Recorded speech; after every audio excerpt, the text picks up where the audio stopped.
Thanks, Kelly. I'll go through this presentation and hopefully you'll find it interesting and exciting. The system has been developed from original concept that we purchased in 2000 to develop and improve the prototype system that we had. We've tested it against geology. The other co-founder of Skyhunter, Ken Bradley, is a geologist, and so we've done case studies over all kinds of fields, large and small, onshore and offshore. We've had good success, which I'll show you towards the end. The interesting part of this is we've been working at this for over 10 years. The first 10 years we worked at it, we didn't have our patent applications in place and couldn't talk about the exact mechanics of microseeps and why we could map them in an airborne sense. The question was always, what about the wind? I'll show you what happens in the electrical fields that are in here and why that's a significant thing. When you're talking to the exploration companies, they've seen a lot of magic and different things that people have told them will help them in their exploration. We can show with the good science why this works well, but we couldn't do that for about the first 10 years because we didn't have our patents. So we're in the process. We've just in July tested the commercial system, and we're getting ready to roll. So we'll go through microseeps and what shows up in microseeps. I'll show you our system, how then that's combined and used with other layers of data that the oil and gas operators have, and run up from there. So the interesting thing about microseeps is they are a direct hydrocarbon source from the reservoir. So what we're looking at is the hydrocarbons. We're not looking for the rock properties. We're not looking for anything like that. We're looking for the product that people are drilling for. So microseeps, we didn't invent them. They're continuous, rapid, vertical migration of hydrocarbons from the reservoir. What's interesting about them is that in the reservoir, you end up with, if I get this working right, here we go, pressure from the oil and gas into the cap rock. All the cap rock leaks a little bit, and that's where the small amounts of hydrocarbons come from. That buoyancy produces by pushing the oil and gas into the cap rock, it breaks it down. The hydrocarbon breaks down in a cracking process, and it's like a bottom of a refinery. It zeolites, and when it's cracked, you pick up a negative charge. So the hydrocarbons that come out of the cap rock are charged negatively. The surface of the earth is positive, and so you end up with, in essence, a battery. Oops, wrong one. There we go. So this is a Chimney Effect. It's a redox cell. There's a lot of information on this effect. There's papers on it, and basically it's a battery. So what you're looking at is a reservoir in the shape of a battery, or a battery in the shape of the reservoir, so we're looking at that negative charge. So you end up with the chimney effect above the reservoir, and you end up with, this is our playground, above the earth. The electrically charged molecules continue towards the ionosphere. There's a 500 volts. I'll get this one right yet. That's right. Yeah. 500 volts up to the ionosphere. So there's the continuation of the pull of the electrical field up. So when the molecules come out of the reservoir, they're pulled vertically. This is very rapid, it's real time, and this is the area that we're looking at. So this is the wind question. We're not measuring plumes and dispersants like that. We have the electrical field that is driving that. There's lots of other things that show on magnetite. When people look at geology, magnetite's there because of the electrical field above the reservoirs.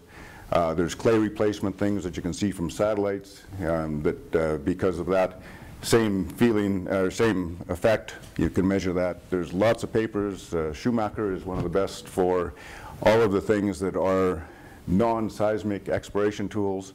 And when you get into the right area, you have 80% success, according to his numbers. Gore, which is the Gore-Tex group, have gone through the same thing with direct hydrocarbon indicators. Very good success rate. If you know where to look, and you use the right tools, these are all additive to the exploration process. In the air, there's tests and the examples where it shows that up to 2 kilometers above the surface, the Earth, you're picking up hydrocarbons. Maybe this is more into the nano side, because basically we're measuring propanes and higher in some of our sensors, and if it was dead propane, it would be on the ground. So we're picking up charged particles above the reservoir. A couple of things about it is that with gas storage, this is real time. So there's people who have done ground surveys. They ended up with higher readings in the fall when the storage reservoirs are full compared to the winter when they're drained. So it's not a geological time. You don't have to wait for dinosaurs to die. The other thing with microseeps is that once you've produced a reservoir, the pressure comes off. There's no drive through the cap rock, or the drive is reduced, so we don't see produced fields. What we see is the new fields, the undiscovered hydrocarbons. And if you're a geologist, everybody always says, does it work through salt? And microseeps do come through salt. Basically, our system's pretty neat. It starts with a hydrocarbon nose that's mounted on the front of the plane.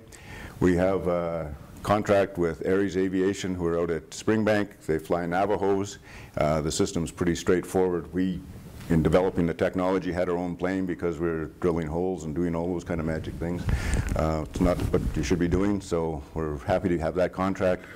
The sensors on board, we took our prototype unit out to McDonald, Detweiler and Associates in Richmond, and they, the group that did the Canadarm, they have taken the prototype and made it into a commercial unit. So we can repeat it and do the same thing with planes. Aries has 4 Navajos, and there's lots more around the world.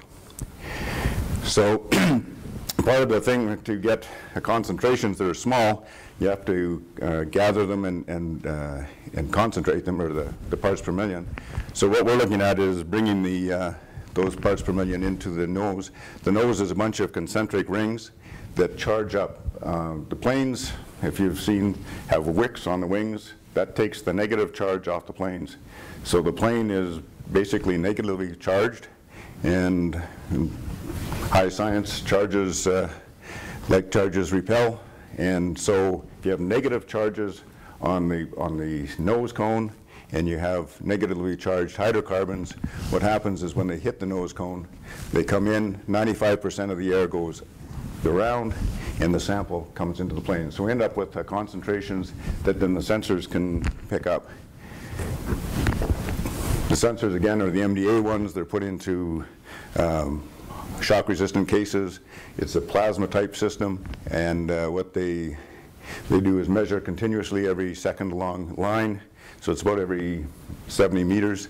The new system is actually picking up every half second, so it's even better. We're getting more excited. So we fly a long line, the sensors pick up the readings, and we end up mapping those. This goes to the next one. Yeah, so basically, we do that same flight line. This is what they do on the grid patterns. It's normal for gravity magnetics. You just fly a grid back and forth. You gather your data. We process that data, take the high peaks, the residuals off of the mapping, and basically plot that up. So these are the maps that are presented to the operators. This is one of 3. I'll show you the other, the basis for the other 2. Whether or not there's wells in the area, seismic in the area, any control in the area, we don't know, but that's where the operators start matching it up. There's pattern recognition that people can see and hear that means something to everybody just working in their own areas. So, and it shows the top, the bright green's the top 5% of the readings. This is to the top 25. The rest of the data is there. There's the 3 sensors. There's one that does dry gas, primarily methane. There's 2 more that do, one does oil 1, which is basically propane and heavier. The next one's pentane and heavier. So it's just 2 oil channels. Those patterns would all sit on top of each other, and the operators can play with it.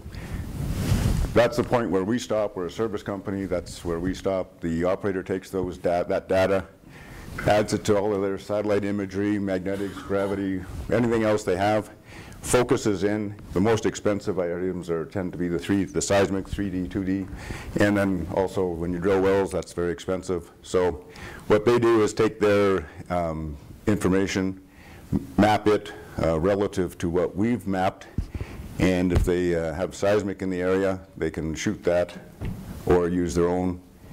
And this is a typical seismic cross-section.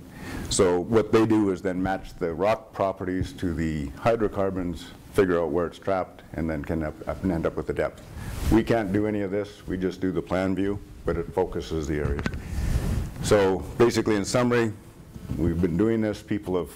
Operators have counted whether we've been on or off a footprint. We're 2 out of 3 times predictive, and we've got onshore, offshore examples. So if you focus your efforts, it's quick, it's safe, there's not a lot of boots on the ground. If you avoid drilling dry holes, your finding costs improve, and you find more reserves for less money. Environmentally, the before and after when we're there looks the same. And so it's a good science. It's a GPS gathering, processing, and a direct hydrocarbon indicator. It focuses the exploration efforts. We've had good help from Alberta Innovates, SAIT, Tecterra. Just trying to think who else. We're working with the U of C because there's also databases in here that we need to present in different ways. So I'd like to thank all of them, and that's the end of the presentation.